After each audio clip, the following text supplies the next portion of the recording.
बाप घर का सरबराह होता है और घर का सरबराह बनना इतना आसान नहीं। खुद बीमार भी हो लेकिन सारे घर की जिम्मेदारियां अपने नातवा कंधों पर उठा कर रखता है। सारी दुनिया आपसे आगे बढ़ना चाहती है लेकिन इस दुनिया में आपका बाप ही वो वाहिद शख्स है जो चाहता है कि उसकी औलाद उससे ज्यादा कामयाब और खुशो खुरम जिंदगी गुजारे। खुद जमाने की सख्ती और तंदी झेल कर अपने जेरे कफालत लोगों को साहिबा मुहैया करता है। अपने खून पसीने से सींच कर उनकी आबयारी करता है और अपनी बहुत सी ख्वाहिशात का गला घोंट कर उनकी जरूरियात को खुश दिली से पूरा करता है। जमाने के सर्द गर्म से उन्हें बचा कर रखता है। इस सरबराह की हालत टीन के इस शेड की तरह होती है जो हर तरह की मौसमी सख्तियां झेलता है मगर उसके साए में रहने वाले कहते हैं शोर बहुत करता है और गर्म भी जल्दी हो जाता है। अगर कभी बाप ज़ईफ हो के आप पे डिपेंडेंट हो जाए फिर भी उन्हें कमज़ोर ना समझो क्योंकि वालिदैन और दरख्त दोनों बूढ़े हो जाते हैं लेकिन उनकी छाँव हमेशा घनी और ठंडी ही रहती है। उनके साए में बख्त होते हैं। बाप घर में दरख्त होते हैं।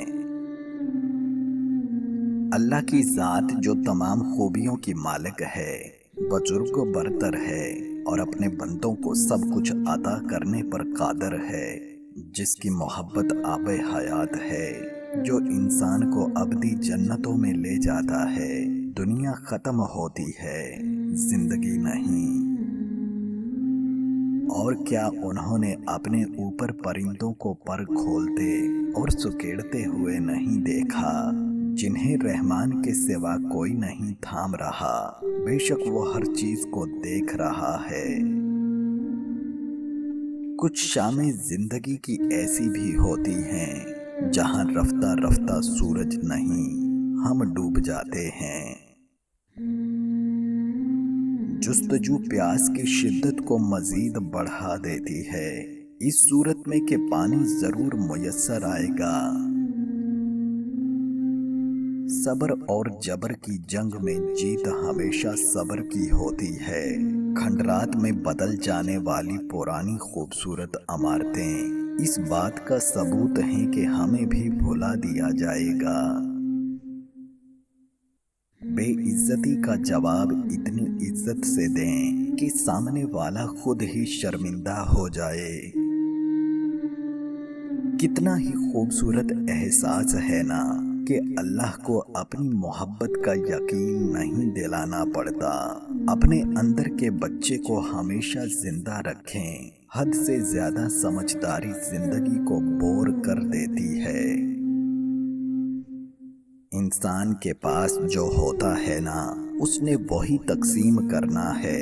लिहाजा लोगों के रवैयों का शिकवा नहीं करना चाहिए।